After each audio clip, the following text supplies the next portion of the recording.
ಖಾರ ಬಣ್ಣ ಮತ್ತು ರುಚಿ ಆಚಿ ಚಿಲ್ಲಿ ಪೌಡರ್. ಸಿದ್ದರಾಮಯ್ಯ ಅವರು ಪೂರ್ಣಾವಧಿಯನ್ನ ಪೂರ್ಣಯಿಸುತ್ತಾರೆ ಎನ್ನುವ ವಿಚಾರಕ್ಕೆ ಸಂಬಂಧಪಟ್ಟಂತೆ ಯತೀಂದ್ರ ಹೇಳಿದ ಹೇಳಿಕೆ ವಿಚಾರಕ್ಕೆ ಸಂಬಂಧಪಟ್ಟಂತೆ ಬೆಳಗಾವಿಯಲ್ಲಿ ಸಚಿವ ಸತೀಶ್ ಜಾರಕಿಹೊಳಿ ಪ್ರತಿಕ್ರಿಯೆ ಕೊಟ್ಟಿದ್ದಾರೆ. ಇದರ ಬಗ್ಗೆ ಯತೀಂದ್ರ ಅವರನ್ನೇ ಕೇಳಬೇಕು ಅಂತ ಹೇಳಿದ್ದಾರೆ. ನಮಗೆ ಅದರ ಬಗ್ಗೆ ಗೊತ್ತಿಲ್ಲ, ಅವರನ್ನೇ ಕೇಳಿ. ಯತೀಂದ್ರ 5 ವರ್ಷ ಸಿದ್ದರಾಮಯ್ಯ ಅವರೇ ಮುಖ್ಯಮಂತ್ರಿ ಅಂತ ಹೇಳಿದ್ದಾರಲ್ಲ, ಈ ವಿಚಾರ ನಮಗೆ ಗೊತ್ತಿಲ್ಲ. ಈ ವಿಚಾರ ಅವರೇ ಮಾತನಾಡಿದ್ದಾರೆ ಅಂದಮೇಲೆ ಅವರನ್ನೇ ಇದನ್ನು ಕೇಳಬೇಕು ಅಂತ ಹೇಳಿ ಸತೀಶ್ ಜಾರಕಿಹೊಳಿ ಹೇಳಿದ್ದಾರೆ.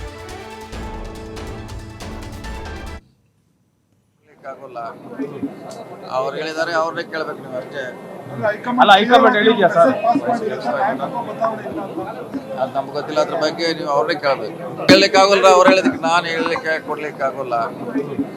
ಅವ್ರು ಹೇಳಿದ್ದಾರೆ, ಅವ್ರನ್ನೇ ಕೇಳಬೇಕು ನೀವು ಅಷ್ಟೇ. ಅಲ್ಲ, ಹೈಕಮಾಂಡ್ ಹೇಳಿದ್ಯಾ ಸರ್? ಅದು ನಮ್ಗೆ ಗೊತ್ತಿಲ್ಲ, ಅದ್ರ ಬಗ್ಗೆ ನೀವು ಅವ್ರನ್ನೇ ಕೇಳಬೇಕು. ಹೇಳಲಿಕ್ಕಾಗಲ್ಲ, ಅವ್ರು ಹೇಳಿದಕ್ಕೆ ನಾನು ಹೇಳಲಿಕ್ಕೆ. ಯತೀಂದ್ರ ಹೇಳಿಕೆಯಿಂದ ಗೊಂದಲ ಸೃಷ್ಟಿಯಾಗುತ್ತೆ ನಮ್ಮ ವಿಚಾರ ಇದೆಯಲ್ಲ, ಅದರ ಬಗ್ಗೆ ಕುಳಿತುಕೊಂಡು ಚರ್ಚೆ ಮಾಡ್ತೇವೆ. ಯತೀಂದ್ರ ಅವರ ಹಿಂದೆ ಅವರೇ ಇರ್ತಾರೆ, ಯತೀಂದ್ರ ಅವರ ಹಿಂದೆ ಅವರೇ ಇರ್ತಾರೆ. ಯಾರಿದ್ದಾರೆ ಅಂತ ಹೇಗೆ ಹೇಳೋದು? ಸತೀಶ್ ಜಾರಕಿಹೊಳಿ ಈ ಮಾತನ್ನು ಹೇಳಿದ್ದಾರೆ. ಅವ್ರ ಹಿಂದೆ ಯಾರಿರ್ತಾರೆ ಹಾಗಾದರೆ? ಸತೀಶ್ ಜಾರಕಿಹೊಳಿಯ ಮಾತಿನ ಮರ್ಮ ಏನು?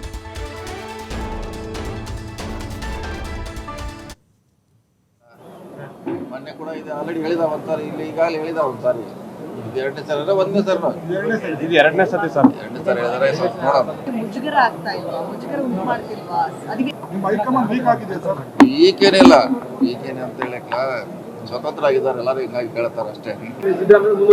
ನೇರವಾಗಿ ಹೇಳುವಂತ ಅಧಿಕಾರ ನಮ್ಗಿಲ್ಲ. ಯಾರು ಕಾಯೋಣ, ಹೈಕಮಾಂಡ್ ಕಾಯೋಣ ಅಷ್ಟೇ. ಹೇಳೋದು ಏನು ನಮಗ್ ಗೊತ್ತಿಲ್ಲ. ಮೊನ್ನೆ ಕೂಡ ಇದು ಆಲ್ರೆಡಿ ಹೇಳಿದ ಒಂದ್ಸಾರಿ, ಇಲ್ಲಿ ಈಗಾಗಲೇ ಹೇಳಿದ ಒಂದ್ಸಾರಿ. ಇದು 2ನೇ ಸಲ ಒಂದನೇ ಸಲ? ಇದು 2ನೇ ಸತಿ ಸರ್. 2ನೇ ಸಲ ಹೇಳಿದ್ರೆ ಸ್ವಲ್ಪ ನೋಡೋಣ. ಮುಜುಗರ ಆಗ್ತಾ ಇಲ್ವಾ? ಮುಜುಗರ ಉಂಟು ಮಾಡ್ತಿಲ್ವಾ? ಅದಕ್ಕೆ ಈಗೇನಿಲ್ಲ. ಪೂರ್ಣಾವಧಿ ಸಿಎಂ ಬಗ್ಗೆ ಯತೀಂದ್ರ ಹೇಳಿಕೆ ವಿಚಾರಕ್ಕೆ ಸಂಬಂಧಪಟ್ಟಂತೆ ಬೆಳಗಾವಿಯಲ್ಲಿ ಶಾಸಕ ಇಕ್ಬಾಲ್ ಹುಸೇನ್ ಪ್ರತಿಕ್ರಿಯೆ ಕೊಟ್ಟಿದ್ದಾರೆ. ನಾವು ಮಾತನಾಡಿದ್ರೆ ನೋಟಿಸ್ ಕೊಡ್ತಾರೆ, ನಾವು ಮಾತನಾಡಿದರೆ ಬಲಾತ್ಕಾರ, ಅವ್ರು ಮಾತನಾಡಿದರೆ ಚಮತ್ಕಾರ. ಇದು ರಾಮನಗರದ ಡಿಕೆಶಿ ಬೆಂಬಲಿತ ಅಥವಾ ಡಿಕೆಶಿ ಬೆಂಬಲಕ್ಕೆ ನಿಂತಿರುವಂಥ ಶಾಸಕರ ಪೈಕಿ ಇಕ್ಬಾಲ್ ಹುಸೇನ್ ಕೂಡ ಒಬ್ಬರು. ನಾವು ಮಾತನಾಡಿದ್ರೆ ಬಲಾತ್ಕಾರ, ಅವ್ರು ಮಾತನಾಡಿದರೆ ಚಮತ್ಕಾರ. ನಮ್ಮ ವರಿಷ್ಠರು ಅಷ್ಟು ವೀಕ್ ಅಲ್ಲ, ಬಲಿಷ್ಠವಾಗಿದ್ದಾರೆ. ಹೈಕಮಾಂಡ್ ಎಲ್ಲದರ ಬಗ್ಗೆಯೂ ಕೂಡ ತೀರ್ಮಾನ ಮಾಡುತ್ತೆ. ಯತೀಂದ್ರ ಹೇಳಿಕೆ ಹಿಂದೆ ಯಾರಿದ್ದಾರೆ ಅಂತ ಗೊತ್ತಿಲ್ಲ ಅಂತ ಹೇಳ್ತಾರೆ.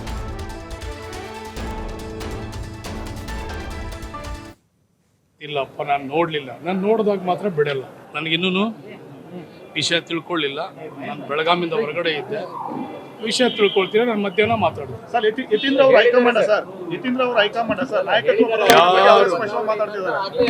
ನಮ್ಮ ವರಿಷ್ಠರು ಬಲಿಷ್ಠವಾಗಿದ್ದಾರೆ, ನಮ್ಮ ವರಿಷ್ಠರು ಸಮರ್ಥವಾಗಿದ್ದಾರೆ. ಕಾಂಗ್ರೆಸ್ ಪಕ್ಷದಲ್ಲಿ ಶಿಸ್ತಿನ ಸಿಪಾಯಿಯಾಗಿ ನಾವೆಲ್ಲರೂ ಕೂಡ ಅವ್ರು ಏನು ಹೇಳ್ತಾರೆ ಅದಕ್ಕೆ ನಾವೆಲ್ಲರೂ ಕೂಡ ಬದ್ಧವಾಗಿರ್ಬೇಕಾಗ್ತದೆ.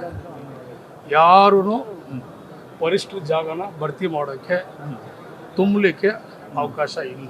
ನಾನು ಹೇಳಿದ್ರೆ ಬಲಾತ್ಕಾರ, ಅವ್ರು ಹೇಳಿದ್ರೆ ಚಮತ್ಕಾರ. ಅದನ್ನು ಅವ್ರು ತಿಳ್ಕೊಳ್ಬೇಕು. ಯಾವ ಸಂದರ್ಭದಲ್ಲಿ ಏನು ಮಾತಾಡಬೇಕು, ಯಾವ ರೀತಿ ನಮ್ಮ ಸ್ಥಾನಗಳನ್ನು ನಾವು ಅರಿತ್ಕೋಬೇಕಂತೇಳಿ ಅವ್ರಿಗೆ ತಿಳುವಳಿಕೆ ಇರಬೇಕು. ಕಾಂಗ್ರೆಸ್ ಪಕ್ಷ ಎಲ್ರಿಗೂ ಸಮಾನವಾಗಿ ನೋಡ್ತದೆ.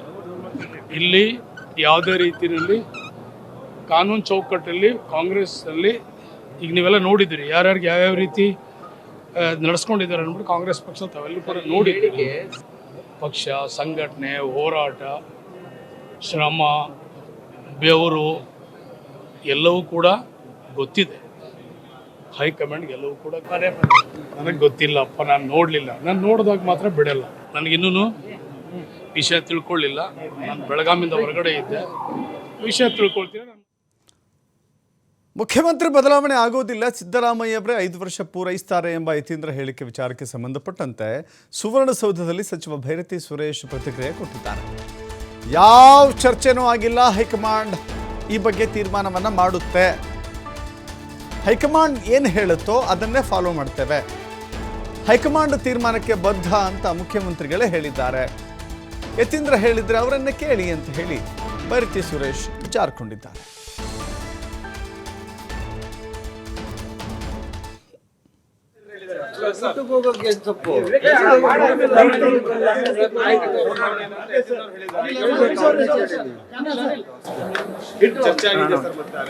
ಯಾವ ಚರ್ಚೆನೂ ಆಗಿಲ್ಲಪ್ಪ. ಹೈಕಮಾಂಡ್ ಏನ್ ತೀರ್ಮಾನ ಮಾಡ್ತಿದೆ ಅದಕ್ಕೆ ನಮ್ಮ ಮುಖ್ಯಮಂತ್ರಿಗಳು ಭದ್ರಾಗಿರ್ತೀರ ಅಂತ ಹೇಳವ್ರೆ, ಅದೇ ನಮ್ದು ಅಷ್ಟೇ. ವಾಟ್ ಸಿಎಂ ಸೇಸ್ ನಾವು ಫಾಲೋ ಮಾಡ್ತೀವಿ. What CM says, what high command says ಅದನ್ನ ನಾವು ಫಾಲೋ ಮಾಡ್ತೀವಿ. ಹೈಕಮಾಂಡ್ ಏನ್ ಹೇಳ್ತಿದೆ ಅದು, ಚೀಫ್ ಮಿನಿಸ್ಟರ್ ಏನ್ ಹೇಳ್ತಾರೆ ಅದು. ಈಗ ಪ್ರಶ್ನೆ ಕೇಳಿ ಗೊಂದಲಕ್ಕೆ ಸಿಗಾಕ್ಸೋಂತ ನಾನು ಐ ವೆರಿ ಕ್ಲಿಯರ್. ನಿಮಗೆ ಬಾರಿ ಸಾರಿ ಹೇಳ್ತಾ ಇದ್ದೀನಿ. ಹೈಕಮಾಂಡ್ ಏನು ನಿರ್ಧಾರ ಮಾಡ್ತದೋ ಆ ನಿರ್ಧಾರಕ್ಕೆ ಮುಖ್ಯಮಂತ್ರಿಗಳು ಉಪಮುಖ್ಯಮಂತ್ರಿಗಳು ನಾವೆಲ್ಲರೂ ಭದ್ರಾಗಿರ್ತೀವಿ. ಹೋಗೋಕೆ ತಪ್ಪು.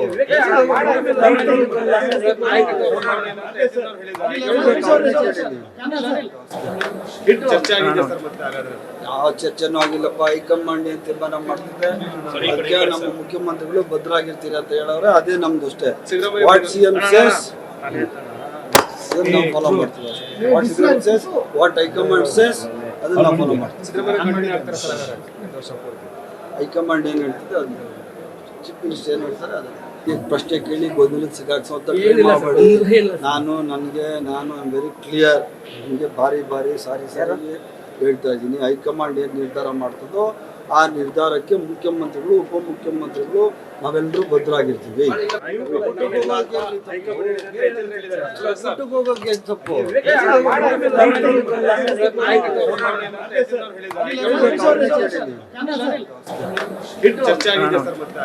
ಯಾವ ಚರ್ಚೆನೂ ಆಗಿಲ್ಲಪ್ಪ. ಹೈಕಮಾಂಡ್ ಏನ್ ತೀರ್ಮಾನ ಮಾಡ್ತಿದೆ ಅದಕ್ಕೆ ನಮ್ಮ ಮುಖ್ಯಮಂತ್ರಿಗಳು ಭದ್ರಾಗಿರ್ತೀರ ಅಂತ ಹೇಳವ್ರೆ, ಅದೇ ನಮ್ದು ಅಷ್ಟೇ. ಮತ್ತಷ್ಟು ಮಾಹಿತಿ ನಮ್ಮ ಪ್ರತಿನಿಧಿ LN ಸ್ವಾಮಿ ಕೊಡ್ತಾರೆ. ಸ್ವಾಮಿ, ಗಮನಿಸ್ತಾ ಇದ್ದೀವಿ ಮುಖ್ಯಮಂತ್ರಿಗಳ ಪುತ್ರ ಯತೀಂದ್ರ ಹೇಳಿಕೆ ವಿಚಾರಕ್ಕೆ ಸಂಬಂಧಪಟ್ಟಂತೆ ನಡೀತಾ ಇರುವಂಥ ಎಲ್ಲ ಚರ್ಚೆಗಳನ್ನು ಗಮನಿಸ್ತಾ ಇದ್ದೀವಿ.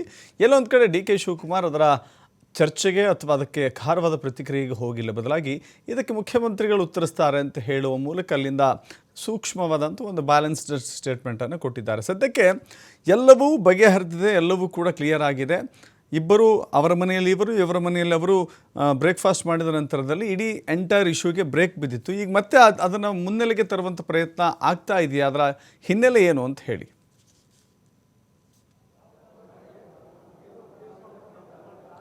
ದಶರಥ, ಸದ್ಯ ರಾಜ್ಯ ಕಾಂಗ್ರೆಸ್ ವಲಯದಲ್ಲಿ CM ಕುರ್ಚಿ ಕದನಕ್ಕೆ ಬ್ರೇಕ್ ಬಿದ್ದಿಲ್ಲ ಅನ್ನೋದು ಮೇಲ್ನೋಟಕ್ಕೆ ಸ್ಪಷ್ಟವಾಗ್ತಾ ಇರುವಂಥದ್ದು.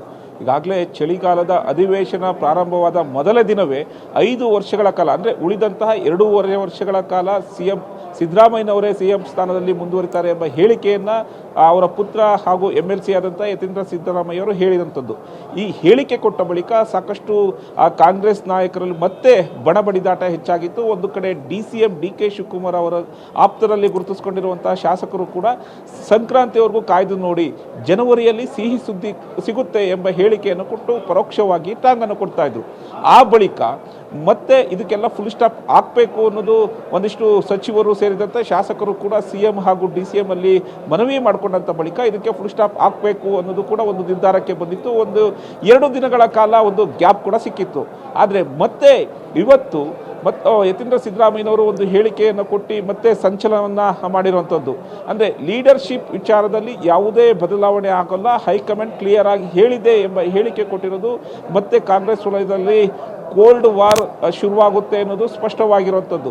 ಯಾಕೆಂದರೆ ಹಲವು ದಿನಗಳಿಂದ CM ಬದಲಾವಣೆ ಆಗುತ್ತೆ ಎಂಬ ವಿಚಾರ, ಅಂದರೆ ಪವರ್ ಶೇರಿಂಗ್ಗೆ ಸಂಬಂಧಪಟ್ಟಂತೆ ವಿಚಾರ ಸಾಕಷ್ಟು ಚರ್ಚೆ ಆಗ್ತಾ ಇತ್ತು. ಇದಕ್ಕೆ ಬ್ರೇಕ್ ಹಾಕಬೇಕು ಅನ್ನೋದು ಕೂಡ ಹೈಕಮಾಂಡ್ ಸೂಚನೆ ಕೊಟ್ಟಿತ್ತು. ಆ ಸೂಚನೆ ಬಳಿಕ CM ಸಿದ್ದರಾಮಯ್ಯ ಸೇರಿದಂತೆ DCM DK ಶಿವಕುಮಾರ್ ಕೂಡ ಅವರವರ ನಿವಾಸದಲ್ಲಿ ಬ್ರೇಕ್ಫಾಸ್ಟನ್ನು ಮಾಡಿದರು. ಆ ಬಳಿಕ ನಾವು ಎಲ್ಲವೂ ಕೂಡ ಹೈಕಮಾಂಡ್ ನಾಯಕರಿಗೆ, ಹೈಕಮಾಂಡ್ ತೀರ್ಮಾನಕ್ಕೆ ನಾವು ಭದ್ರವಾಗಿರ್ತೀವಿ ಎಂಬ ಹೇಳಿಕೆಯನ್ನು ಕೊಟ್ಟು ಒಂದು ತಾತ್ಕಾಲಿಕ ಬ್ರೇಕ್ ಹಾಕೋದಕ್ಕೆ ಮುಂದಾಗಿದ್ರು. ಆದರೆ ಆ CM ಹಾಗೂ DCM ಹೇಳಿಕಾ ಬಳಿಕವೂ ಕೂಡ ಅವರ ಒಂದು ಆಪ್ತರಲ್ಲಿ ಗುರುತಿಸ್ಕೊಂಡಿರುವಂಥ ನಾಯಕರು ಇನ್ನೂ ಸೈಲೆಂಟ್ ಆಗಿಲ್ಲ ಅನ್ನೋದು ಮೇಲ್ನೋಟಕ್ಕೆ ಸ್ಪಷ್ಟ ಆಗ್ತಾ ಇದೆ. ಇವತ್ತು ಅವರ ಪರವಾಗಿರುವಂಥ ಒಂದು ಶಾಸಕರು ಅಂದರೆ DCM ಪರವಾಗಿರುವಂಥ ಶಾಸಕರು ಕೂಡ ಎಲ್ಲೋ ಒಂದು ರೀತಿ ಪರೋಕ್ಷವಾಗಿ ಅಸಮಾಧಾನ ಆಗ್ತಾ ಇರೋಂಥದ್ದು. ಅಂದರೆ ಇಕ್ಬಾಲ್ ಹುಸೇನ್ ಅವರು ಹೇಳ್ತಾ ಇದ್ದಿದ್ದು, ನಾವು ಏನಾದರೂ ಮಾತಾಡಿದ್ರೆ ನಮಗೆ ನೋಟಿಸ್ ಕೊಡ್ತಾರೆ, ಅವ್ರಿಗೆ ಯಾಕೆ ಇನ್ನೂ ನೋಟಿಸ್ ಕೊಟ್ಟಿಲ್ಲ, ನಾವು ಏನಾದರೂ ಮಾಡಿದ್ರೆ ಬಲಾತ್ಕಾರ, ಅವರು ಮಾಡಿದ್ರೆ ಚಮತ್ಕಾರ ಎಂಬ ಅಸಮಾಧಾನವನ್ನು ನೇರವಾಗಿ ಹೊರ ಹಾಕಿರುವಂಥದ್ದು. ಜೊತೆಗೆ DCM DK ಶಿವಕುಮಾರ್ ಕೂಡ ಎಲ್ಲವನ್ನೂ ಸೈಲೆಂಟ್ ಆಗಿ ನೋಡ್ತಾ ಇರೋಂಥದ್ದು. ಅವರ ಆಪ್ತರಿಗೆ ಈ ವಿಚಾರದ ಬಗ್ಗೆ ಅಂದರೆ ಯತೀಂದ್ರ ಸಿದ್ದರಾಮಯ್ಯನವರ ಒಂದು ಹೇಳಿಕೆ ಬಗ್ಗೆ ಅಂದರೆ ನಾಯಕತ್ವ ಬದಲಾವಣೆ ಇಲ್ಲ, ಹೈಕಮಾಂಡ್ ಕ್ಲಿಯರ್ ಆಗಿ ಹೇಳಿದೆ ಎಂಬ ಹೇಳಿಕೆಗೆ ಸಂಬಂಧಪಟ್ಟಂತೆ ಯಾರೂ ಕೂಡ ಚಕಾರ ಎತ್ತಬೇಡಿ, ಎಲ್ಲರೂ ಕೂಡ ಸೈಲೆಂಟ್ ಆಗಿರಬೇಕು ಎಂಬ ಸೂಚನೆಯನ್ನು ಕೊಟ್ಟಿದ್ದಾರೆ ಎಂಬ ಮಾಹಿತಿಗಳು ಕೂಡ ಲಭ್ಯವಾಗಿದೆ. ಯಾಕೆಂದರೆ ಈಗಾಗಲೇ ಸಾಕಷ್ಟು DCM DK ಶಿವಕುಮಾರ್ ಕೂಡ ಹೇಳ್ತಾ ಇದ್ರು, ನಾವು ಹೈಕಮಾಂಡ್ ನಿರ್ಧಾರಕ್ಕೆ ಬದ್ಧವಾಗಿರ್ತೀವಿ, ಹೈಕಮಾಂಡ್ ಏನು ಹೇಳುತ್ತೋ ಅದಕ್ಕೆ ನಾವು ಬದ್ಧವಾಗಿರ್ತೀವಿ ಅನ್ನೋ ಹೇಳಿಕೆಯನ್ನು ಕೊಟ್ಟಿರೋಂಥದ್ದು. ಹಾಗಾಗಿ ಈಗ ಸದನ ನಡೀತಾ ಇದೆ. ಸದನದ ವೇಳೆ ಮತ್ತೆ ಈ CM ಪವರ್ ಶೇರಿಂಗ್ ವಿಚಾರ ಪದೇ ಪದೇ ಪ್ರಸ್ತಾಪಕ್ಕೆ ಬರ್ತಾ ಇದೆ. ಇದಕ್ಕೆ ಬ್ರೇಕ್ ಹಾಕಬೇಕು ಅನ್ನೋದು ಕೂಡ ಸಾಕಷ್ಟು ಸಚಿವರು ಕೂಡ ಹೇಳಿರೋಂಥದ್ದು. ಅಂದರೆ ಸಚಿವರಾದಂಥ ಸತೀಶ್ ಜಾರಕಿಹೊಳಿ ಕೂಡ ಹೇಳ್ತಿದ್ದು, ಇದಕ್ಕೆ ಆದಷ್ಟು ಬೇಗ ಫುಲ್ ಸ್ಟಾಪ್ ಬೇಕು, ಇಲ್ಲಾಂದರೆ ಆಡಳಿತ ಯಂತ್ರದ ಮೇಲೆ ಇದು ಡ್ಯಾಮೇಜ್ ಆಗುತ್ತೆ, ಪ್ರಭಾವ ಬೀರುತ್ತೆ. ಹಾಗಾಗಿ ಹೈಕಮಾಂಡ್ ನಾಯಕರು ಇದಕ್ಕೆ ಎಂಟ್ರಿ ಆಗಬೇಕು ಅನ್ನೋದು ಕೂಡ ಹೇಳಿರೋಂಥದ್ದು. ಒಟ್ಟಿನಲ್ಲಿ ಯತೀಂದ್ರ ಅವರ ಒಂದು ಹೇಳಿಕೆ ಮತ್ತೆ ಕಾಂಗ್ರೆಸ್ ವಲಯದಲ್ಲಿ ಸಂಚಲನ ಮೂಡಿಸಿದೆ. ಜೊತೆಗೆ DCM DKಶಿ ಆಪ್ತರಲ್ಲಿ ಗುರುತಿಸಿಕೊಂಡಿರುವಂಥ ಶಾಸಕರು ಕೂಡ ಇದಕ್ಕೆ ಸಂಬಂಧಪಟ್ಟಂತೆ ಸೂಕ್ಷ್ಮವಾದ ಒಂದು ಉತ್ತರ ಕೊಡಬೇಕು ಅನ್ನೋದು ಕೂಡ ಹೇಳ್ಕೊಂಡಿರೋಂಥದ್ದು. ಒಟ್ಟಾರೆಯಾಗಿ CM ಪವರ್ ಶೇರಿಂಗ್ ವಿಚಾರಕ್ಕೆ ಸಂಬಂಧಪಟ್ಟಂತೆ ಬ್ರೇಕ್ಫಾಸ್ಟು ಮೀಟಿಂಗ್ಗಳು ಎಲ್ಲದಕ್ಕೂ ಫುಲ್ ಸ್ಟಾಪ್ ಹಾಕ್ಬೋದು ಎನ್ನುವ ಸ್ಪಷ್ಟನೆ ಇತ್ತು. ಆದರೆ ಪದೇ ಪದೇ ಹೇಳಿಕೆಗಳು ಕೂಡ ಸಾಕಷ್ಟು ಕುತೂಹಲ ಮೂಡಿಸ್ತಾ ಇರೋಂಥದ್ದು. ಜೊತೆಗೆ ಇಷ್ಟೆಲ್ಲ ಆದರೂ ಕೂಡ ಹೈಕಮಾಂಡ್ ನಾಯಕರು ಯಾಕೆ ಎಂಟ್ರಿ ಆಗ್ತಾ ಇಲ್ಲ, ಖಡಕ್ ಸೂಚನೆಯನ್ನು ಯಾಕೆ ರವಾನಿಸ್ತಾ ಇಲ್ಲ ಅನ್ನೋದು ಸಾಕಷ್ಟು ಕುತೂಹಲ ಮೂಡಿಸಿರೋಂಥದ್ದು. ದಶರಥ್, ಥ್ಯಾಂಕ್ ಯು ಸ್ವಾಮಿ ನಿಮ್ಮೆಲ್ಲ ಮಾಹಿತಿಗೆ.